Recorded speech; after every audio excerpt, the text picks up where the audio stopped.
आप देख रहे हैं इंडिया टीवी का चुनाव मंच। मैं हूं सौरभ शर्मा आपके साथ। बिहार का चुनाव पूरी तरीके से तैयार हो चुका है। लगभग एक गठबंधन के लिए तो हम ये कह ही सकते हैं, एनडीए के लिए।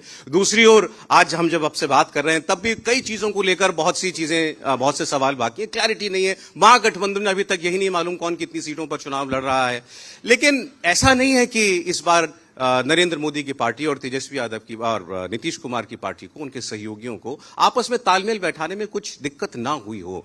तो आज कुछ कोशिश होगी, कुछ अंदर की बातें आप तक हम पहुंचा पाएं। आज जो हमारे मेहमान होंगे, और मैं अपने बड़े खास मेहमान से आपका परिचय करवा दूं। भारतीय जनता पार्टी के प्रदेश अध्यक्ष दिलीप जायसवाल जी मेरे साथ हैं।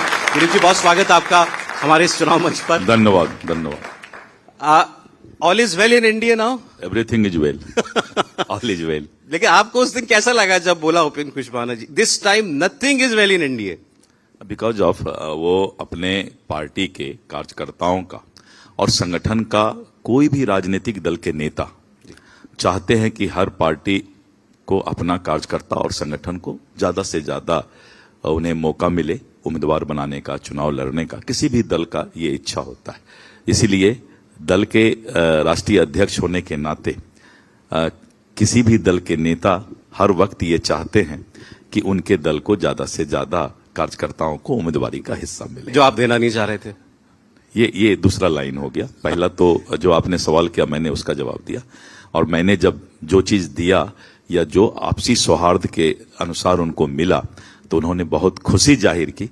तो ये एनडीए गठबंधन का ये संस्कार है, ये परिचय है कि हम चट्टानी एकता के साथ हर जो हमारा जिस सौहार्दपूर्ण वातावरण में हमने आपसी सीट शेयरिंग का समझौता किया है, वो आपने देखा कि सबसे पहले बिहार में एनडीए गठबंधन ने सीट शेयरिंग की घोषणा की, और जैसा कि आपने कहा कि हमने उम्मीदवारों की भी घोषणा कर दी। तो ये पहला जो आगाज हुआ है, ये मतदाता समझ रही है इस बात को कि एनडीए गठबंधन ने बहुत ही अच्छे वातावरण में अपने सीट शेयरिंग की घोषणा की, उम्मीदवारों का चयन किया, और हमारा नामांकन भी प्रथम चरण का आज जो है करीब करीब पूरा हो चुका है। अब बचा हुआ आज कर रहे हैं। नहीं, ये तो बात मैंने शुरुआत में ही कही कि आपका घर व्यवस्थित दिखाई दे रहा है। दिक्कत हुई शुरुआत में सबको मनाने वगैरह में थोड़ा बहुत, शायद वो चुनाव में हर बार होता ही है। लेकिन दूसरी तरफ बड़ी मुश्किल लग रही है। लेकिन कल एक लम्हा ऐसा आया कि कहीं आपको कुछ और सीटें इधर उधर से निकाल के मुकेश सहनी जी को ना देनी पड़ जाए। वो बड़े नाराज चल रहे थे कल। नहीं, संभव नहीं था, चूंकि ट्रेन खुल चुकी थी, और जब ट्रेन खुल चुकी है तो फिर मुश्किल होता है भी किसी भी पैसेंजर को उसमें चढ़ाना। और इसमें कोई शक नहीं है कि मुकेश सहनी जी को महागठबंधन में अपमानित करने का प्रयास किया गया। अब ये बात तो मुकेश सहनी जी को समझना चाहिए कि जब वो एनडीए गठबंधन में थे तो उस समाज को, जो हमारे निषाद समाज हैं, और मुकेश सहनी को कितना सम्मान मिला था।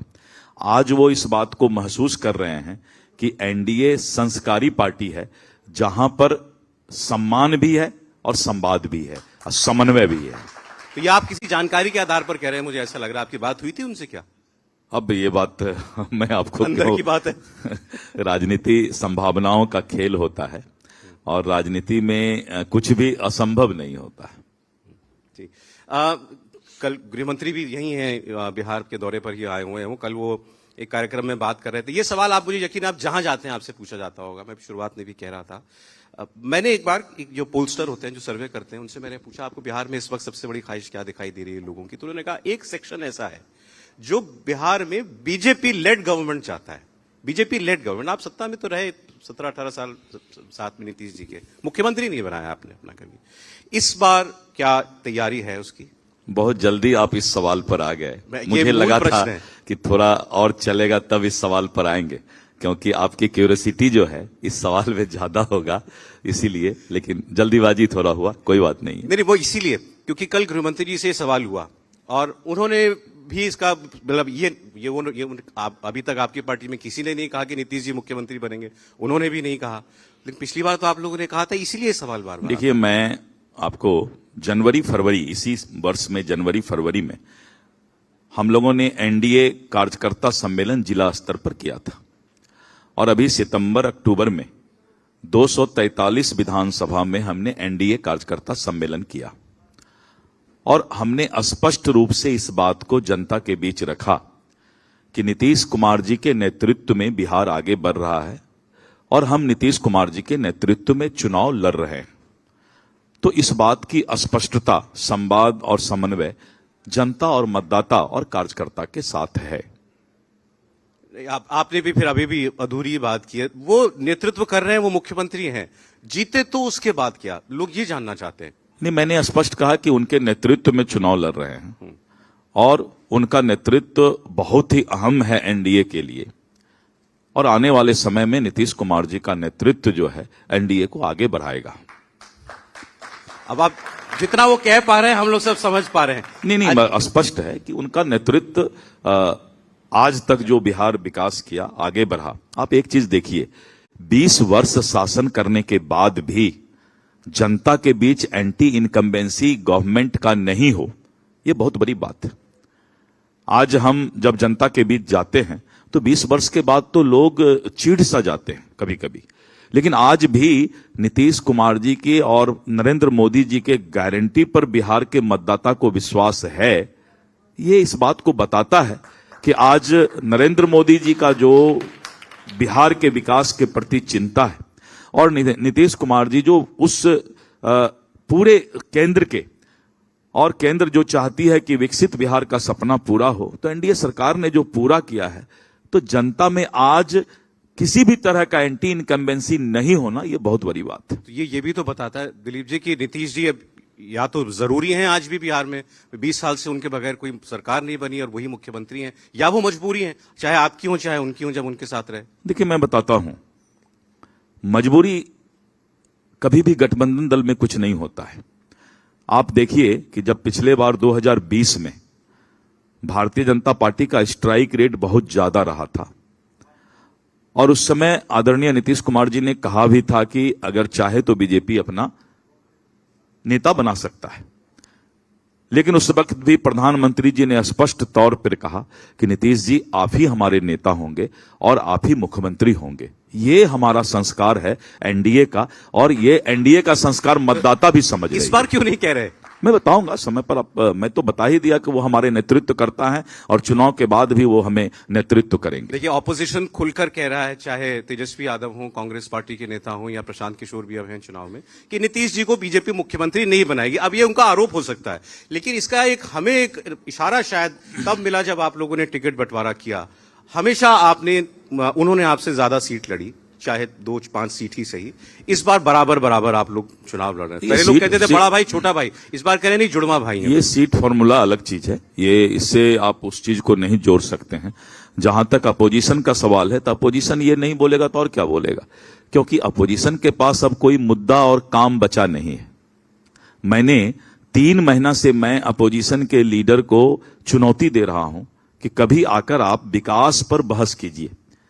क्या पटना में आप जब चल रहे हैं, आज से अगर पहले पटना आप आए होंगे और आज का पटना आप देखेंगे तो क्या बदलाव नजर नहीं आ रहा है? आप एयरपोर्ट पर उतरे तो एयरपोर्ट पर बदलाव नजर आया होगा। आप जब टर्मिनल बना बड़ा सुंदर, आप जब मेट्रो में चलेंगे पटना में तो आपको पटना का बदलाव नजर आएगा। और आज से नीतीश कुमार जी के शासन में आने के वक्त की बात है कि पहले पूरे पटना में एक चिरैया टार पुल होता था। जो पटना के होंगे उनको शायद पता होगा, जो 25-30 साल से ज्यादा उम्र के लोग होंगे। एक चिरैया टार पुल होता था, पटना रेलवे जंक्शन से उस पार जाते थे हम लोग। आज पटना में इतना फ्लाईओवर है कि हम लोग खुद भी भटक जाते हैं कि ये फ्लाईओवर का रास्ता कहां निकलेगा। ये बदलाव है। क्या बंबई के बाद किसी ने सोचा था कि पटना में मेरीन ड्राइव होगा? और आज हमारे युवा वर्ग, लड़के लड़कियां, हमारे बच्चे जब उस मेरीन ड्राइव पर चलते हैं तो लगता है कि बॉम्बे अब पटना में उतर आया है। और आप देखिए गंगा पर पुल, हमें याद है पहले मोकामा घाट का एक पुल अगर खराब हो जाता था तो फिर उत्तर बिहार और दक्षिण बिहार का पूरा संबंध ही समाप्त हो जाता था। और भग्गू सिंह जी के जहाज एक चला करता था पटना से सोनपुर के लिए जी, और उस जहाज के लिए 3-3, 4-4 घंटा इंतजार करते थे यहां से हाजीपुर सोनपुर जाने के लिए। लेकिन आज आप 1 घंटा, 1.25 घंटा में बेगूसराय पहुंच सकते हैं। आज आप 3 घंटा में जो है बेतिया और मोतिहारी से आगे जा सकते हैं। आज आप 5 घंटा में बिहार के अंतिम छोर ईस्टर्न रीजन पूर्णिया और किशनगंज, कटिहार, अररिया जा सकते हैं। तो ये बदलाव बोलने से नहीं, बदलाव दिखाई पड़ता है। कल तक लोग लालटेन और डिबरी के जमाने में जिंदगी जिया करते थे बिहार में, और प्रधानमंत्री नरेंद्र मोदी जी ने 2014 में जब पहला चुनाव प्रचार शुरू किया था तो उन्होंने कहा था कि घर घर हम बिजली पहुंचाएंगे, और आज लालटेन का जमाना समाप्त हो गया और आज पूरे बिहार में बिजली का जमाना आ गया है, वो भी बिजली मुफ्त बिजली का जमाना आ गया है। वो लालटेन वाले कह रहे हैं कि 2 डिब्बे जो हैं डबल इंजन के, एक अपराध का, एक भ्रष्टाचार का, और वो भी टकराते हैं। वो पकड़ा गए। आज से 3 महीना पहले उन्होंने बहुत अपराध चिल्लाया था कि बिहार में अपराध बढ़ रहा है। जब अपराधी पकड़े गए और अपराधी पकड़े जाने के बाद पता चला कि ये राष्ट्रीय जनता दल और इंडी गठबंधन से जुड़ा हुआ लोग है, तो आज 2 महीना से क्यों नहीं बोल रहे हैं कि बिहार में अपराध बढ़ गया? क्योंकि हमारे पास 3 सबूत हैं पुलिस के पास इन्वेस्टिगेशन में कि ये अपराध कराया जाता था, इम्प्लांटेड ये अपराध था। और जब हम लोगों ने इस चीज को साबित कर दिया तो आज 2 महीने से किसी विपक्षी की हिम्मत नहीं है कि अपराध पर चर्चा बिहार में कर ले, क्योंकि हम सबूत तब दिखा देंगे। देखिए, बिहार में काम हुआ, इससे तो कोई नहीं नकार सकता, और जो ऐसा कहता है तो फिर वो गलत कह रहा है। इसमें ये बिल्कुल ठीक बात है। धन्यवाद। लेकिन फिर भी हम देखते हैं कि आपके कैंपेन में सबसे पहले जब भी चुनाव आता है, पिछले 2 चुनाव से तो मैं क्लोजली देख रहा हूं, लालू यादव आ जाएंगे, जंगल राज आ जाएगा, जंगल राज आ जाएगा। देखिए, बात वहां से शुरू करते हैं आप लोग। ये बताना जरूरी है, क्योंकि आज की जो पीढ़ी है, नवयुवा, यहां बहुत लोग बैठे हुए हैं जो 25 साल 30 साल जिनका एज है, मैं देख रहा हूं मैक्सिमम संख्या उन्हीं लोगों की है। उन बेचारों को पता नहीं है कि क्या हालात इन लोगों ने बनाकर रखा था, किस तरह से नरसंहार होता था। 100-200 आदमी को एक साथ गला काट दिया जाता था, मार दिया जाता था। किस तरह से अपहरण होता था, और अपहरण का फैसला मुख्यमंत्री निवास में होता था। कितना मांगा था? तो 10 लाख। तो मुख्यमंत्री निवास से बोला जाता, चला 7 लाख में फैसला कर दा, अपहरण इसको छोड़ दो। अपहरण का फैसला मुख्यमंत्री निवास से होता था। तो इस चीज को याद कराना जरूरी है कि इसी बिहार में रोड में गड्ढा होता था, 4 लेन 6 लेन नहीं था पहले। पता नहीं, नए उम्र के लोगों को लगता होगा कि नहीं, बिहार में तो 4 लेन 6 लेन लगता है 20-25 साल पहले से होगा। ये तो गडकरी जी को मैं धन्यवाद देता हूं, आदरणीय मोदी जी को धन्यवाद देता हूं कि पूरे बिहार में आज कहीं भी जाइए, बक्सर जाइए, आरा जाइए, सासाराम जाइए, गया जाइए, पूर्णिया जाइए, मोतिहारी जाइए, मुजफ्फरपुर जाइए, सहरसा जाइए, 4 लेन 6 लेन। और गंगा पर पुल, मैं बता रहा था कि मैं बग्गू सिंह के जहाज से जाया करता था, स्टीमर से। गंगा पर पुल, अगर आप झारखंड के साहेबगंज यानी कटिहार से आप देखिए, बक्सर तक पुल ही पुल बन गया है, और करीब और भी 7-8 पुल निर्माणाधीन है। तो ये है, बदलाव बोला नहीं जाता है, बदलाव तो नजर आता है। लेकिन युवा वर्ग को यह पता नहीं है कि हम लोग किस तरह जिंदगी जीने का काम करते थे। पहले रामायण और महाभारत सीरियल टीवी पर चलता था, और मुझे याद है कि साइकिल पर बैटरी लेकर के लोग 3 दिन पहले बैटरी चार्ज करा के रखते थे कि रविवार को रामायण और महाभारत सीरियल हम नहीं देख पाएंगे। यह बिहार का हालात था। इसलिए युवाओं को पता नहीं है कि जो हमारे नए एज के लोग हैं कि किस हालात में, एक देखिए, एक गाड़ी का टायर पंचर हो जाए जी, तो पंचर बनाना बहुत आसान है। लेकिन नीतीश कुमार जी को जब शासन मिला तो उस पंचर टायर में उसने जो है सैकड़ों किलोमीटर गाड़ी को चला दिया था। तो ट्यूब का क्या हाल हुआ होगा पता है। तो हमें ट्यूब भी बदलना पड़ा, खाली रिपेयरिंग नहीं, पंचर नहीं बनाना पड़ा, बिहार का ट्यूब तक बदलना पड़ा हमें। इस हालात में इन लोगों ने बिहार को ला दिया था। फिर भी 10,000 रुपया महिलाओं के खाते में डालना पड़ता है, बिजली मुफ्त देनी पड़ती आप है। लोग महिला विरोधी क्यों हैं? नहीं, इसमें महिला विरोधी वाली बात ही नहीं है। आपकी पार्टी का एक कल्चर नहीं है। अच्छा, एक बात बताइए, मैं एक सवाल सिर्फ करता हूं आपसे, एक सवाल मैं करता हूं, फिर मेरी बात सुन हाँ, लीजिए। 50% आबादी महिलाओं की है जी, और आज भी आप महिला से रोटी बनवाने का प्रयास करते हैं और घर का खाना बनवाने का प्रयास करते हैं। लोगों का मेंटेलिटी हो गया है कि महिला मतलब घर का काम करो, महिला मतलब कि पुरुष जो बोल दे महिलाओं को सहना पड़ेगा। और पुरुष को देखते हैं कैसे तमतमा जाता है। अगर महिला थोड़ा सा अपना अधिकार बोलना शुरू करती है, पत्नी, बहन, घर की बेटी, तो देखिए लोग कहते हैं तुम जानती हो, बैठो, तुम्हारा काम है हमारा बात सुनना। आज महिलाओं का सशक्तिकरण हो रहा है, स्वावलंबन और स्वरोजगार उसका अगर हो रहा है, 50% महिला अगर अपने अधिकार को, चाहे वो नौकरी में आरक्षण हो, चाहे पंचायती राज नगर निकाय में आरक्षण हो, डोमेसाइल हो गया महिलाओं का, यहां का एडिशनल डिप्टी कलेक्टर से लेके नीचे तक के पोस्ट पर सिर्फ बिहार के महिलाओं को ही अब नौकरी मिलेगा, बाहर के लोग अब नहीं आएंगे। और 35% पार्लियामेंट से लेकर 33% से 35% पार्लियामेंट से लेके विधानसभा से लेके सारे अफसरान और देश और नहीं बिहार को चलाने वाली महिला होगी, तो इसलिए लोगों को बड़ा दर्द हो रहा है। देखिए, बात सारी फैक्ट पर करेंगे। आपने महिला आरक्षण दिया, पूरे देश के अंदर पार्लियामेंट में दिया, मोदी जी को क्रेडिट जाएगा। नीतीश जी ने बिहार में आरक्षण दिया, उसका क्रेडिट उनको जाता है। मैं उस पर सवाल नहीं उठा रहा हूं, लेकिन जब चुनाव से पहले कोई ऐसी स्कीम आप लॉन्च करते हैं तो उसको चुनावी दृष्टि से ही देखा जाता है। भाई, राजनीति तो इसी को कहते हैं। तो आप मान रहे हैं कि क्या आप चाहते हैं कि हम राजनीति नहीं करें? आप अगर चाहते हैं कि एनडीए पॉलिटिकल स्कीम राजनीति नहीं करे, ऐसी बात नहीं है। महिलाओं का सशक्तिकरण पहले से चल रहा है। आज कोई मैंने नगर निकाय में या स्थानीय निकाय में आज आरक्षण नहीं दिया है। जीविका दीदी का आज से काम नहीं चल रहा है, इसलिए ऐसा नहीं है कि हमने जो है ऐसा कर दिया। हम महिलाओं के सशक्तिकरण पर विश्वास करते हैं। महिला घर की शोभा नहीं होगी, महिला देश चलाएगी, बिहार चलाएगी। चलिए, आप तो महिला को स्वरोजगार दे रहे हैं। तेजस्वी यादव तो कह रहे हैं मैं सरकारी नौकरी दूंगा हर परिवार में। उसके घर में महिलाओं का क्या सम्मान है, आप बताइए। कि अरे सारा परिवार राजनीति में, आप सम्मान नहीं है। अब हमसे खुलवाइए मत।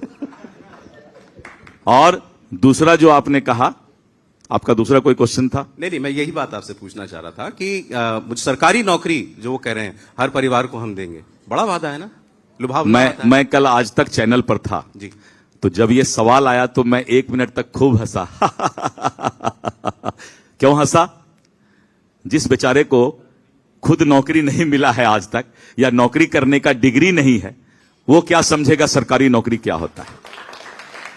उनके पास तो नौकरी करने की डिग्री नहीं है। उनको नौकरी 2 बार मिली। आप कंपनी का सीएमडी लेके आ जाते हैं अपने यहां पर। नहीं, बात समझिए। क्या एक गरीब का बच्चा, मध्यम वर्गीय का बच्चा या अमीर का भी बच्चा, क्या 9वां पास या 9वां फेल लोगों को कोई नौकरी बिहार सरकार में मिल सकती है क्या? राजा का बेटा हो गया इसलिए राजा बनेंगे? चांदी का चम्मच जन्म लेके लिया इसलिए हम जो है राजा बनेंगे? क्यों नहीं यादव समाज का कोई दूसरा युवक नेता बनेगा राजद में? राजा का बेटा ही राजा बनेगा। और दूसरी बात, कितना आसानी से बोल देते हैं कि प्रत्येक परिवार को नौकरी दे देंगे सरकारी। आपको पता नहीं है, बाद में लोगों ने उसको बताया, अरे बेवकूफ ये क्या बोल दिए, तो बोला नहीं, रोजगार बोलना था, हमने गलती से सरकारी नौकरी बोल दिया। रोजगार बोलना था, डेटा है हर परिवार। तो बोला इतना रटा के भेजे थे, कागज में भी लिख के देते हैं क्या बोलना है, और उसके बाद भी गड़बड़ी कर दिए। बोला नहीं, थोड़ा गड़बड़ हो गया, हमने सोचा रोजगार और नौकरी एक ही होता है। रोजगार और नौकरी में ग्रेट डिफरेंस है। स्वावलंबी होना, स्वरोजगार करना और सरकारी नौकरी करना। वो भूल गए कि अभी बिहार में मात्र 20 लाख लोग, 18 से 20 लाख लोग सरकारी नौकरी में, और 2,70,00,000 परिवार बिहार में है, फैमिली है। तो 2,70,00,000 आदमी को, एक परिवार से एक आदमी को नौकरी देने की बात करते हैं। तो आज अगर हम 70,000, ये 18 लाख से 20 लाख लोगों को नौकरी दिए हैं, जिसमें करीब 60 से 70 हजार करोड़ रुपया सैलरी और उनके सुविधा में जाता है। अगर उसको जोड़ दें तो 12 से 13 लाख करोड़ रुपया चाहिए सब परिवार को सरकारी नौकरी देने के लिए। कम से कम अगर 20,000 रुपया महीना देंगे, 25,000 भी, तब भी 12 लाख करोड़ चाहिए। और बिहार का बजट भी शायद उनको नहीं मालूम है कि 3 लाख करोड़, 3,17,000 करोड़ का है। तो इसीलिए जो है बाद में उन्होंने कबूल किया कि नहीं, हम गलती से सरकारी नौकरी बोल दिए, ये तो हमको रोजगार बोलना चाहिए था। तो चलिए, हवा में बात करना, लोगों के बीच रूमर फैलाना, और चुनाव के वक्त जो है इस तरह का अब्बा से जनता को, मतदाता को भी अब समझ में आ गया है कि अरविंद केजरीवाल और भूपेश बघेल और इस तरह के लोग अब बिहार में नहीं चलने वाले हैं। अच्छा, लालू यादव की लेगेसी केवल आप जंगल राज ही मानते हैं? लोग कहते हैं भाई सामाजिक न्याय के मैंने कहा ना कि वो किया उन्होंने। मैं जंगल राज कहां बोल रहा हूं। मैंने कहा कि जब टायर पंचर हो किसी गाड़ी का तो ड्राइवर को रोक करके वो पंचर बना लेना चाहिए। उन्होंने पंचर बनाया नहीं, उसी पर जो है 15 साल अपना गाड़ी को चला दिया। नहीं, लेकिन आज जितने सोशल जस्टिस मैं थोड़ा डिफाइन वे में जंगल राज को बोला। ठीक है। नहीं, मैं आपसे ये कह रहा था, ये तो नीतीश जी के साथ ही सब जितने समाजवादी लोग हैं सब एक ही साथ उभरे हैं और लंबे समय तक बिहार में सवर्ण चीफ मिनिस्टर रहे। लालू यादव जब आए, मैं नहीं हूं बिहार का तो मुझे पढ़ना पड़ा बिहार के बारे में, तो उस पहली सरकार के बारे में तो लोग कहते हैं हाँ भाई कुछ तो सशक्तिकरण हुआ था, पिछड़ों का हुआ था। वो आज भी वो बाबू साहब वाला या वो भूरा बाल वाला डायलॉग सब चलता है बिहार के अंदर। देखिए मैं बताता हूं, जब राहुल गांधी अभी एसआईआर का तमाशा करने के लिए बिहार में आए थे, जिसको मतदाता और जनता ने उनका टायर पंचर कर दिया, हवा निकाल दिया, और आज मतदाता और उम्मीदवार जो है अपना नॉमिनेशन भी कर रहे हैं और मतदाता तैयार बैठा है चुनाव के लिए। लेकिन राहुल गांधी ने एक हवा खड़ा करने का प्रयास किया था। उसी तरह जो है ये जो आप बोल रहे हैं सोशल जस्टिस की बात, जननायक कर्पूरी ठाकुर जी, जननायक कर्पूरी ठाकुर जी को जननायक बिहार की जनता ने दिया था। ये जननायक का कोई सरकार का नोटिफिकेशन नहीं होता। और राहुल गांधी आकर के कांग्रेसियों ने उनके पीछे जननायक लगा दिया। उसके बाद एक लटक पूरा मोटे ताजे नेताजी जो हैं वो तेजस्वी यादव को जननायक बोल दिया। तो इस तरह की बातें इनको जो है ये भी पता नहीं है कि जननायक और लोकनायक, जननायक कर्पूरी ठाकुर ही रहेंगे और लोकनायक जयप्रकाश नारायण ही रहेंगे। राहुल गांधी और तेजस्वी यादव को बिहार की जनता सोशल जस्टिस और जननायक या लोकनायक स्वीकार नहीं कर सकता है। उन्होंने अपमान किया कर्पूरी ठाकुर जी का, और इस अपमान को बिहार के पिछड़ा अति पिछड़ा अच्छी तरह से समझ रहे हैं कि ये लोग अहंकार में जिंदगी जी रहे हैं, क्योंकि ये राजा के बेटा राजा बनना चाह रहे हैं। चांदी का चम्मच जन्म लेकर के राहुल गांधी और तेजस्वी यादव आए हैं, इसलिए इनको लगता है कि मैं ही राजा बनूंगा। यहां जितने लोग बैठे हैं, मुझे तो लगता है इसमें से आधे से ज्यादा लोग मुख्यमंत्री बनने के लायक हैं। इन्हीं से किसी को जो है चयन किया जाए। क्यों राहुल गांधी, क्यों तेजस्वी यादव, क्यों नहीं ये बच्चे? और इनके सामने आकर के दोनों डिबेट कर ले, जो यहां पर बच्चे बैठे हैं। नेता क्या बन गए? लगता है कि पूरा हार्वर्ड यूनिवर्सिटी का पूरा ये कुर्ता पैजामा जो होता है ना भाई साहब, बहुत महान है ये चीज।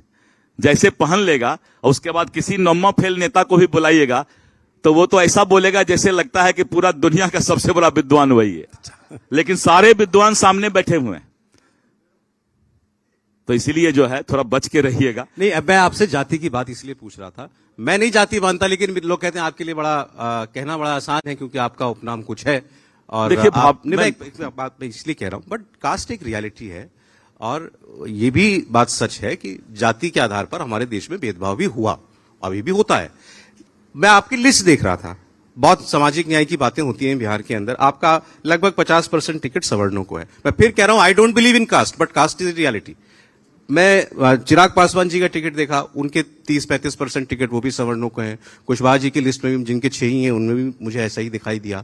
तो वो ये टिकट बंटवारे में सोशल जस्टिस का। आपने कभी एनडीए का पूरा लिस्ट नहीं देखा? नहीं, आप लेकिन एक बात और बताइए, ये मैं पहली बार देख रहा हूं एनडीए सारी पार्टियां एनडीए गठबंधन के साथ बता रही हैं इस जाति को। मैं बता रहा हूं, एनडीए गठबंधन के अगर पूरे लिस्ट को आप एक बार निकालेंगे, एनडीए गठबंधन से ज्यादा सोशल जस्टिस कहीं भी नहीं है। अब निकाल लीजिएगा तो फिर एक दिन हम आ जाएंगे। पूरा जेडीयू की लिस्ट में है, मैं मानता हूं। नहीं, मैंने कहा ना कि एक दिन पूरा एनडीए, क्योंकि इस बार एनडीए चुनाव लड़ रही है। इस बार कोई बीजेपी या जदयू या हम रालोमो लोजपा चुनाव नहीं लड़ रही है। इस बार 5 पांडव मिलकर के चट्टानी एकता के साथ चुनाव का आगाज किया है। और एनडीए का लिस्ट देखिएगा तो आपका ये सवाल पीछे हो जाएगा। नहीं, आपकी लिस्ट देख के ऐसा लगता है सवर्णों का वोट लाने की जिम्मेदारी भाजपा की, बैकवर्ड वोट लाने की जिम्मेदारी नीतीश। चलिए, ये तो हमारा एनडीए का अपना पॉलिसी है और एनडीए जो है अपने तरीके से चल रही है, सोशल जस्टिस के साथ चल रही है। आपको प्रशांत किशोर के बारे में क्या कहना है? वो कहते हैं मुझे या तो 15 सीट आएगी या 150 सीट आएगी। देखिए, बिहार की जनता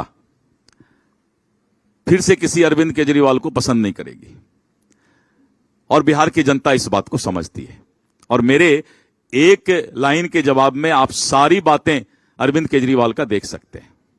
अरविंद केजरीवाल 10 साल मुख्यमंत्री रहे सर, लेकिन हाँ, बहुत अच्छा सत्ता रहे। में तो आए, जेल भी सत्ता में तो आए जैसे भी। ना सत्ता में तो आना बहुत, सत्ता में ही आने आए इस बार तो, मतलब लड़ाई तो सारी उसी की। बार बार जनता ठगी नहीं जाती है। नहीं, बिहार में प्रशांत किशोर के लिए कोई जगह नहीं है, कोई ट्रैक्शन नहीं है वो उनका। तो जब मतदाता अपना वोट डालेंगे और रिजल्ट आएगा तो उस दिन आपको पता लग जाएगा कि किसके साथ अट्रैक्शन था, किसके साथ नहीं था। वो 2 साल से घूम तो रहे हैं बिहार। अब ये उनका काम है, कोई भी राजनीति करेंगे तो निश्चित रूप से घूमेंगे, मेहनत करना पड़ेगा। राजनीति थोड़े है कि घर में कोई आकर के मुंह में रसगुल्ला डाल देगा। नहीं, बट बतौर स्टेट प्रेसिडेंट आप बिल्कुल चिंतित नहीं है उनके नहीं, मैंने कहा ना कि मैं अपने पार्टी को चलाता हूं, अपना काम करता हूं, और भारतीय जनता पार्टी दुनिया की सबसे बड़ी राजनीतिक दल है, और भारतीय जनता पार्टी दुनिया की सबसे बड़ी राजनीतिक दल है, और इस देश का सबसे बड़ा हितैषी है, विचारधारा का, संस्कार का। हम उस दल के प्रदेश अध्यक्ष हैं, इसीलिए मेरे पास अपना ही बहुत काम है। एक आपका स्टेटमेंट बीच में बहुत चला था कि आपने चुनाव आयोग से मांग की कि बुर्का पहने जो लोग महिलाएं मतदान करने आ रही हैं उनकी पहचान सुनिश्चित की जाए। मैंने कहीं भी बुर्का शब्द का उपयोग नहीं किया था। अच्छा, मैंने कहा था कि महिलाओं का हो चाहे जो भी हो, चुनाव आयोग को चेहरे की पहचान करके जिसे बोगस वोट नहीं हो, इस पर मैंने चर्चा किया था। हालांकि वो प्रचलित इसी सेंस में वो हुआ तो कि आप अपने हिसाब से टीआरपी बढ़ाते हैं। तो आपकी चिंता क्या थी? आपकी चिंता क्या थी? हमारी चिंता थी कि चेहरे का पहचान किया जाए और बोगस वोटिंग नहीं हो। उसको काफी उछाला गया कि बीजेपी फिर एक तभी बार तो आपका चैनल चुनाव को चलेगा। पोलराइज कर, नहीं, आपके विरोधियों ने कहा कि अब पोलराइज करने पर आ अब गई बीजेपी, उनका भी यही दुकानदारी करती है। देखिए, राजनीति जो है कुछ लोग दुकानदारी की तरह चलाते हैं, तो राजनीतिक दुकानदारी चलाने के लिए लोग इसी तरह की बात करते हैं। तो एसआईआर का क्या प्रभाव दिखा आपको? राहुल गांधी 16 दिन रहे। टाइम फिस लोगों ने उसकी हवा निकाल दी, और एसआईआर अब लोग भूल भी गए बिहार में, क्योंकि अब तो मतदान करने के लिए लोग तैयार हैं।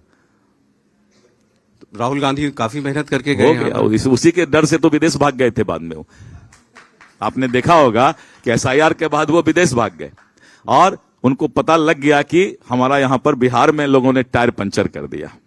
लेकिन ये दिलीप जी नहीं पता चला कि घुसपैठिए कितने थे। कल भी गृहमंत्री जी ने लगेगा ना, अभी तो मतदाता सूची बना है, अभी पहचान किया गया कि इस देश के नागरिक कौन है। ये कोई सिंपल प्रोसेस नहीं है। मतदान और मतदाता की पहचान पहले पूरे देश में होगी। अभी तो बिहार में एसआईआर हुआ है, अभी सभी जगह एसआईआर होगा, उसके बाद जब हो जाएगा तब ये सवाल फिर शुरू होगा। तो इसलिए अभी उसमें समय है, अभी तो पहला सीढ़ी चढ़ा है ये मामला जी। ये चुनाव आयोग अपना काम कर रही है, मतदाता का पहचान कर रही है। देश के लोग, देश का कानून विदेशियों का पहचान करेगी। जी, मैं चिराग पासवान के बारे में आपसे बात करना चाहता था, क्योंकि ये ऐसा लगा जैसे मुझे जीतन मांझी जी का बयान याद है। उन्होंने कहा कि नीतीश जी की नाराजगी से मैं सहमत हूं, कोई क्यों, जब बात हो गई है तो उनकी सीट पर अपना उम्मीदवार देगा। 2 दिन तक ये सब चलता रहा कि चिराग पासवान आप क्या चाहते हैं कि सब में झगड़ा खूब हो आपस में? आपने सुलह करा ली होगी तो नहीं होगा झगड़ा, अगर चिंगारी बाकी होगी तो हवा दे देते हैं। मैंने बता दिया, ले दे करके आप वही सवाल पर आ रहे हैं। कभी चिराग जी पर आ रहे हैं, कभी नीतीश जी। मैं आपको बता रहा हूं, मैं बता रहा हूं कि एनडीए गठबंधन ने सबसे पहले सीट शेयरिंग का जो नंबर होता है वो हमने सभी लोगों से साझा किया। अगर इसमें किन्हीं को ऑब्जेक्शन है, सामने जो बैठे हैं बताइए। सबसे पहले हमने साझा किया सीट शेयरिंग कि हम ये सीट इतना सीट लड़ेंगे। हमने सबसे पहले उम्मीदवार का नाम का घोषणा किया। तो जब ये 2 काम हम पहले कर रहे हैं तो हमको नंबर दीजिएगा ना भाई। नहीं, वो तो उसके दिए, ये स्टेटमेंट बाद के हैं, ऑल इज नॉट वेल वाला भी और जीतन मांझी वाला भी। एनीवे उसको भी छोड़ दीजिए। मैं तो ये पूछ रहा था, चिराग पासवान जी की पार्टी और उनकी इंपॉर्टेंस इस चुनाव में क्या है? वो जो वोट पिछली बार अलग थे, काफी नुकसान जेडीयू का किया उन्होंने। नहीं, चिराग जी, मैंने कहा कि 5 पांडव में एक पांडव वो भी हैं, और बहुत मजबूती के साथ वो 243 विधानसभा पर जो है जा करके और एनडीए को मजबूत करेंगे। जी, दिलीप जी, आपने आज के दिन समय निकाला हमारे लिए। आज बड़ा दिन है बिहार के लिए, फर्स्ट फेज नॉमिनेशन का आखिरी दिन है। आपके आज बहुत सारे कार्यक्रम लगे हुए होंगे, फिर भी आप हमारे मंच पर आए, इसके लिए बहुत बहुत बहुत शुक्रिया आपका। और जैसे कहते हैं, मे द बेस्ट मैन और टीम विन। आप फंसा नहीं पाए, लेकिन नहीं, आज ये आपकी कला है। धन्यवाद। बहुत शुक्रिया आपका। बहुत धन्यवाद।